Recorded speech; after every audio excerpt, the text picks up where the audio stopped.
ভাগ্যের সাথে কিছু কিছু সময় আপনি লড়াই করে জিতে যাবেন। প্রতিপক্ষ যত শক্তিশালী হোক না কেন আপনি কৌশল করে এগিয়ে যাবেন। কিন্তু যখন দেখবেন আপনার প্রতিদ্বন্দ্বী আপনার প্রিয় মানুষ কিংবা আত্মীয়, তখনই আপনি আটকে যাবেন। আমার সাধ্য ছিল, সামর্থ্য ছিল, চেষ্টারও কমতি ছিল না। শুধুমাত্র পরিস্থিতিতে দাঁড়িয়ে যে আমার প্রতিদ্বন্দ্বী ছিল সে আমার প্রিয় কিংবা আপন মানুষ ছিল বলেই আমি হেরে গেলাম। আমি তাদেরকে প্রশ্ন করতে পারলাম না। আমার এত পরিশ্রম, এতদিনের শ্রম সব কিছুই বৃথা গেল। সে আমার দুর্বলতা জানে বলে আমি হেরে গেলাম। আমি আর সামনে এগোতে পারলাম না। আপনি এই জায়গাটায় এসে হেরে যাবেন। এদেরকে আপনি প্রশ্ন করতে পারবেন না, এদেরকে জানাতে পারবেন না আপনার এই একটু হেলাই ফেলাইয়ের জন্য আমার এতদিনের স্বপ্ন বৃথা হয়ে গেছে, আমার এতদিনের পরিশ্রমের মুখে পানি পড়ে গেছে। এই মানুষগুলোকে নিয়ে সামনে এগোনো খুবই কঠিন। এই মানুষগুলোর সাথে কিছু করে ওঠা আসলেই কষ্টসাধ্য। ধরেন আপনি আপনার বন্ধু কিংবা খুব কাছের একজন ভাইয়ের সাথে ব্যবসায়ী করলেন, খুব সুন্দর আগালেন, ভালো করলেন, প্রফিটেবল হলেন, কিন্তু সে মাঝখানে আপনার সাথে শত্রুতামি শুরু করলো। সেইখান থেকে আপনি কোনোভাবেই রিকাভারি করতে পারবেন না।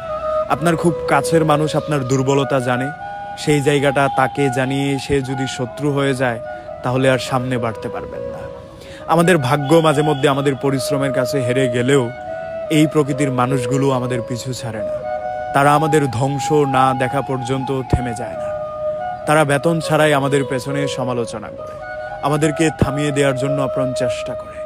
আপনার কষ্ট তখনও হবে না যখন কেউ শত্রু হয়ে আপনার পেছনে ছুরি মারবে, কিন্তু আপনি যখন দেখবেন ছুরি মারা ব্যক্তিটা আপনার কাছের মানুষ, তখনই আপনি দুর্বল হয়ে যাবেন, হেরে যাবেন, সেইখানেই থেমে যাবেন। এই মানুষগুলোই আমাদেরকে এগোতে দেয় না। এই মানুষগুলোর মূল সমস্যা হচ্ছে তারা নিজেরাও কিছু করবে না, আপনাকেও কিছু করতে দেবে না। তাদের মনের প্রবণতা হচ্ছে আমি গরিব কিংবা আমি পারছি না, আমার আশপাশের কাউকেই আমি করতে দেব না। এই মন মানসিকতা নিয়েই তারা বসবাস করে।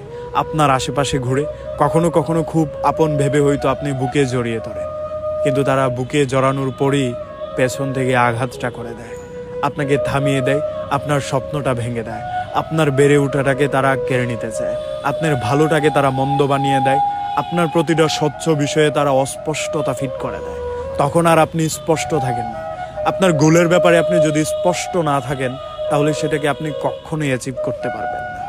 যদি আপনি আপনার স্বপ্নের পথে এগিয়ে যেতে চান তাহলে এই শ্রেণীর মানুষ থেকে অবশ্যই দূরে থাকতে হবে, অন্যথায় আপনার জীবনের প্রতিটা ভালো কাজে তারা বাধা হয়ে দাঁড়াবে। সতর্ক থাকুন।